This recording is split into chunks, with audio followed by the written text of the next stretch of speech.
नमस्कार साथियों, आप सारे अच्छे ही होंगे। और हम आज बात करेंगे सेकंड ग्रेड में एसएसटी के सिलेबस पर इतिहास खंड पर हम बात करेंगे। और इस इतिहास वाले खंड में हम कैसे ज़्यादा से ज़्यादा मार्क्स ला सकें, इस पर हम लोग बात करेंगे। तो एक तो हम सिलेबस देख लेते हैं पहले इसका, कि जैसे प्राचीन भारत है, तो साथ के साथ हम लोग देखते रहेंगे कि इस खंड को अपने तैयार कैसे करें। तो प्राचीन भारत में जो टॉपिक आपको लग रहे हैं उसमें सिंधु घाटी सभ्यता है। और सिंधु घाटी सभ्यता का नगर नियोजन, सामाजिक, आर्थिक, धार्मिक और प्रमुख स्थल, आपको इतना ही पढ़ना है इसके अंदर। जितना आपका सिलेबस है उस सिलेबस पर ही आप बात करो, क्योंकि सिंधु घाटी में इसके अलावा भी बहुत सारी चीजें और है। तो सिंधु घाटी सभ्यता में नगर नियोजन, सामाजिक, धार्मिक, आर्थिक जीवन और प्रमुख स्थल, केवल इतना ही आप पढ़ें। अब आपकी गाइड में कितना दे रखा है, क्या नहीं दे रखा है, आप यदि कोई किताब पढ़ रहे हैं तो उसमें कितना दे रखा है, वो आपको नहीं पढ़ना है। एकदम बिल्कुल इन्होंने स्पष्ट लिखा हुआ है कि ये चीजें ही आपको पढ़नी है। तो फिर वैदिक सभ्यता, वैदिक सभ्यता में केवल आपको सामाजिक और धार्मिक जीवन, संस्कार, आश्रम और वर्ण, इनको आप एकदम विस्तार से पढ़िए। लेकिन इसके अलावा दूसरी जो चीजें हैं, दूसरी चीजों को आपको नहीं देखना चाहिए। जैसे वैदिक युग की राजनीतिक स्थिति है, तो राजनीतिक स्थिति पर आप लोगों को नहीं जाना चाहिए और इन्हीं चीजों पर आपको फोकस करना चाहिए। बौद्ध और जैन धर्म दोनों में इनके उत्थान के कारण और शिक्षाएं, तो उत्थान के कारण दोनों के एक जैसे ही हैं और शिक्षाएं दोनों की अलग अलग है। तो यहां आप लोगों को बात करनी चाहिए। मौर्यों में मौर्यों को जानने के स्रोत, मौर्यों की राजनीतिक और इनकी प्रशासनिक विशेषताएं ही आपको देखनी है। इसके अलावा दूसरी चीजें आपको नहीं देखनी। फिर मंदिर और मूर्तिकला, शैलियां और रूप। तो मंदिर और मूर्तिकला में जो प्रमुख मंदिर हैं वो सारे मंदिर देखने हैं। और मंदिरों के जो हमारे शैली है, द्रविड़ है, बेसर है, नागर है, इन शैलियों को आपको विस्तार से पढ़ना है, विस्तार से देखना है। फिर गुप्त शासक, गुप्त शासकों की राजनीतिक उपलब्धियां, इनके पॉलिटिकल अचीवमेंट क्या है, इनका कला, साहित्य और विज्ञान का विकास, बस इतना ही आपको देखना है। बाकी इनके जैसे इनका प्रशासन वगैरह जो है वो आप लोगों को नहीं देखना, केवल इनकी पॉलिटी देखनी है और इनका कला, साहित्य और विज्ञान आपको देखना है। फिर मध्यकालीन भारत में, मध्यकालीन भारत में आपके भक्ति और सूफी ही हैं। और मुगल काल में आपको इनके प्रशासन की प्रमुख विशेषताएं, कला और वास्तुकला, यही आपके सिलेबस में है। बस ये चीजें आप देखें अच्छे से। फिर मराठाओं की राजनीतिक और प्रशासनिक उपलब्धियां, इनका जो अष्ट प्रधान है, अष्ट प्रधान आपको इसमें बहुत विस्तार से देखना चाहिए, बहुत अच्छे से देखना चाहिए। फिर आधुनिक भारत में, आधुनिक भारत में 19वीं और 20वीं सदी के राष्ट्रीय आंदोलन, 1857 की क्रांति के कारण, इसकी प्रकृति है, इसका स्वरूप क्या है और इसकी प्रमुख घटनाएं क्या है, तो ये आपको पूरा ही देखना है। फिर राष्ट्रवाद का उदय, 19वीं और 20वीं सदी में राष्ट्रवाद का उदय, इसमें भारतीय राष्ट्रीय कांग्रेस है। और एक प्रारंभिक चरण में उदारवादी और उग्रवादी, मतलब नरम पंथ के नेता और गर्म पंथ के नेताओं को भी आपको इसके अंदर देखना है। फिर गांधी के आंदोलन, असहयोग आंदोलन, सविनय अवज्ञा आंदोलन और भारत छोड़ो आंदोलन आपको देखना है गांधी के। फिर एक क्रांतिकारी और उनकी गतिविधियां 20वीं सदी की, जिसमें आपके भगत सिंह है, चंद्रशेखर आजाद हैं, सुखदेव हैं, ये सारी चीजें, रास बिहारी बोस हैं, ये सारी चीजें आपको यहाँ पढ़नी है। क्रांतिकारी और उनकी गतिविधियां 20वीं शताब्दी की आपको देखनी है। और इसमें जो प्रारंभिक गतिविधियां हैं, प्रारंभिक गतिविधियां भी आ जाएगी।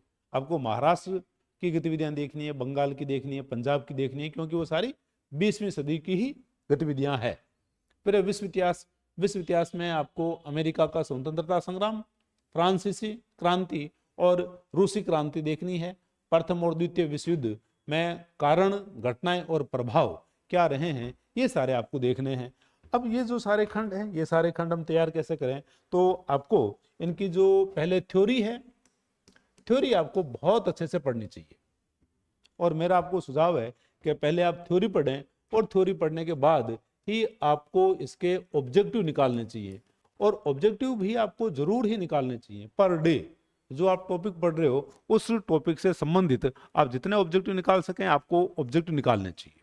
और जो भी थ्योरी आप पढ़ रहे हो, उस थ्योरी पढ़ने के बाद में जो ऑब्जेक्टिव या जो तथ्य आपको अलग लगता है, उस तथ्य पर आप लोग राइट लगा लीजिए, आप लोग गोला बना लीजिए, आप लोग स्टार लगा लीजिए, ताकि जब दूसरी बार अब उस ऑब्जेक्टिव किताब को आप पढ़ेंगे तो आपको केवल उन्हीं ऑब्जेक्टिव को देखना चाहिए। क्योंकि जब आप साथ साथ थ्योरी पढ़ रहे हो तो थ्योरी में वो सारे तथ्य तो आ ही रहे हैं, जो तथ्य अलग थे वो तथ्य आपने अलग से हाईलाइट कर लिए। तो ऑब्जेक्टिव आपको निकालने हैं, थ्योरी आप लोगों को पढ़नी है, क्योंकि आप देखो हमारा जो विषय है, हमारे विषय की प्रवृत्ति क्या है? हमारे विषय की प्रवृत्ति है कि हम इससे यदि 4 कदम दूर होते हैं तो ये हमसे 8 कदम दूर हो जाता है, ऐसा सब्जेक्ट है हमारा। हम पढ़ाने वाले लोग भी यदि इतिहास विषय को छोड़ दें तो हमारे जो तथ्य हैं वो धुंधले होने लग जाते हैं। हालांकि जो तथ्य हैं वो धुंधले होते हैं, एक होती है सब्जेक्ट की समझ, एक होती है सब्जेक्ट की जो घटनाएं जो है या सब्जेक्ट की जो समझ है वो तो बनी रहती है, लेकिन जो फैक्ट है फैक्ट धुंधले होने लग जाते हैं। तो जो हिस्ट्री का जो पेपर रहता है, हिस्ट्री के पेपर में हम लोग देखते हैं कि आपके जो सवाल आएंगे लगभग 80 to 90% तो फैक्ट ही पूछे जाते हैं। तो आपको फैक्ट दुरुस्त करने हैं। केवल 10% के आसपास ही सवाल ऐसे होते हैं जिनमें समझ आधारित या एक कालखंड की समझ है या वास्तु की समझ है या दूसरी घटनाओं को परस्पर जोड़ करके जो सवाल पूछे जा रहे हैं, तो ऐसे सवाल जो है इनके जो इनका जो वेटेज है वो 10% के आसपास ही रहता है। बाकी आप देखोगे 80 to 90% जो सवाल है वो फैक्ट आधारित ही होते हैं। तो फैक्ट आपका कैसे मजबूत रहे, फैक्ट के लिए आप थ्योरी पढ़ो, ऑब्जेक्टिव निकालो, थ्योरी पढ़ो, ऑब्जेक्टिव निकालो। ये जो प्रोसेस है इस प्रोसेस को आपको करना चाहिए और जितना कर सको उतना करना चाहिए। और कई विद्यार्थी पूछते हैं कि सर हम इसको कितना पढ़ें, कितना समय दें इतिहास को। अब आप देखो कि जो एसएसटी का जो बच्चा है, एसएसटी के स्टूडेंट के पास में ज्योग्राफी भी है, पॉलिटिकल साइंस भी है, इकोनॉमिक्स भी है, तो आप एक सब्जेक्ट से बोर हुए आप दूसरा सब्जेक्ट पढ़ लीजिए, आपके पास वेराइटी है। तो इसका आप लोगों को इस प्रकार से उसका चयन करना चाहिए। जैसे हम ज्योग्राफी में पढ़ते हैं ना फसल चक्र, एक फसल के बाद दूसरी फसल, तो उसी प्रकार से आप भी एक सब्जेक्ट पढ़ रहे हो फिर दूसरा पढ़ लो, फिर उससे बोर हुए तीसरा पढ़ लिया। इसका इज लिमिट है ना, और कोई लिमिट नहीं होनी चाहिए पढ़ने की। 5 घंटे पढ़ रहे हो, 10 घंटे पढ़ रहे हो, 12 घंटे पढ़ रहे हो, जितना पढ़ सकते हो उतना पढ़ना चाहिए। अब पढ़ने का कोई पैमाना थोड़ी होता है, अब हमें इतना ही पढ़ना है। तो ये जो है आपको थ्योरी और ऑब्जेक्टिव ये दोनों आपको पढ़ने चाहिए, इकट्ठे पढ़ने चाहिए। अब इनमें यदि अपन बात करें आपकी पाठ्य सामग्री की, तो पाठ्य सामग्री आपकी क्या होनी चाहिए? तो जो सेकंड ग्रेड के जो बच्चे हैं सेकंड ग्रेड के बच्चों को 6 से लेकर के 10 तक की जो एनसीईआरटी है हमारी बोर्ड वाली, आरबीएसई में जो लग रही है, अब इनको तो पढ़ना ही पढ़ना चाहिए। आपको इनको प्रारंभिक रूप से पढ़ना चाहिए कि जो भी आपके इनमें आपके जो सिलेबस के जो टॉपिक लगते हैं, सिलेबस के टॉपिकों को इन किताबों से आप बहुत अच्छे से तैयार कीजिए। ये आपका प्राथमिक दायित्व होना चाहिए कि आपको 6 से लेकर के 10 तक की किताबों को आपको पढ़ना है, बहुत अच्छे से पढ़ना है। यदि आप कोई गाइड या किताब यदि पढ़ रहे हैं ना, तब भी आपको इन किताबों को देखना चाहिए, क्योंकि यहाँ से कई बार हम देखते हैं कि जो सवाल है सवाल हूबहू सीधा जो सवाल है यहीं से छप जाता है। इसके अलावा आप देखो कि आपका जो पाठ्यक्रम है, आपके पाठ्यक्रम में तीनों खंड है। आपके आधुनिक भारत के कुछ टॉपिक हैं, मध्यकालीन भारत के कुछ टॉपिक हैं और कुछ टॉपिक हैं आपके प्राचीन भारत के। तो ये जो टॉपिक हैं इनमें यदि अपन देखें तो जो इतिहास के तथ्यों का जो संकलन है, इतिहास के तथ्यों का बहुत अच्छा संकलन हम देखते हैं कि एक पप्पू सिंह प्रजापत का इन्होंने इतिहास का एक परीक्षा विशेषांक निकाला हुआ था। और ये जो परीक्षा विशेषांक है ये इसके 2 पार्ट हैं। तो पहला जो पार्ट है, पहले पार्ट में प्राचीन, मध्य और आधुनिक ही हैं। तो आपके सिलेबस के जो टॉपिक हैं, आपके सिलेबस के टॉपिक इन तीनों खंडों से आप अपने टॉपिक चिन्हित कर लीजिए और आप उनमें से देख लीजिए। एक तो ये तरीका है।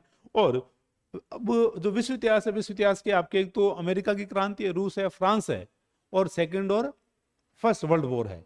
तो आप ये जो किताब है आधुनिक विश्व इतिहास की, इससे बढ़िया कोई किताब नहीं है फिलहाल अपने राजस्थान के अंदर। तो आपका कोई पुराना साथी जिसके पास में किताब है उससे आप मांग लीजिए, उससे आप ले लीजिए और कह दीजिए भाई ये जो 5 टॉपिक हैं इन 5 टॉपिकों की मुझे फोटोकॉपी करने दें, या पीडीएफ वगैरह जो है पीडीएफ वगैरह बना लीजिए। और यदि किताब खरीद सकते हो तो बहुत ही बढ़िया है, ये किताब आपको खरीद लेनी चाहिए। यदि खरीद नहीं सकते हो तो किसी साथी से मांग करके उसके नोट्स बना लीजिए, या वो जो पेज है वो पेज आप ले लीजिए।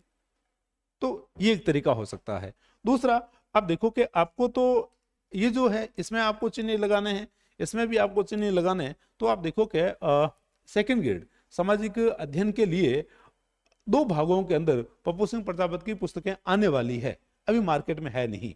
अब आप यदि तैयारी कर रहे हो तो एक तो भाग 2 और एक इनका भाग 1 है, ये दोनों भागों के अंदर किताब आएगी। तो या तो आप इनका वेट कर लीजिए नहीं तो आप देखो कभी मार्केट में हम लोग देख रहे हैं, नाथ पब्लिकेशन की जो किताब चल रही है, पवन जी भौरिया भी हमारे हिस्ट्री के ही असिस्टेंट प्रोफेसर है, तो इन्होंने तथ्यों का संकलन इन्होंने भी अच्छा किया हुआ है। और ये आपको सेकंड ग्रेड के अकॉर्डिंग ही आपको ये जो है सिलेबस के अकॉर्डिंग किताब आपको मिल जाती है। तो इन तीनों में से जो भी आप अच्छा करना चाहते हो वो आप ले सकते हो।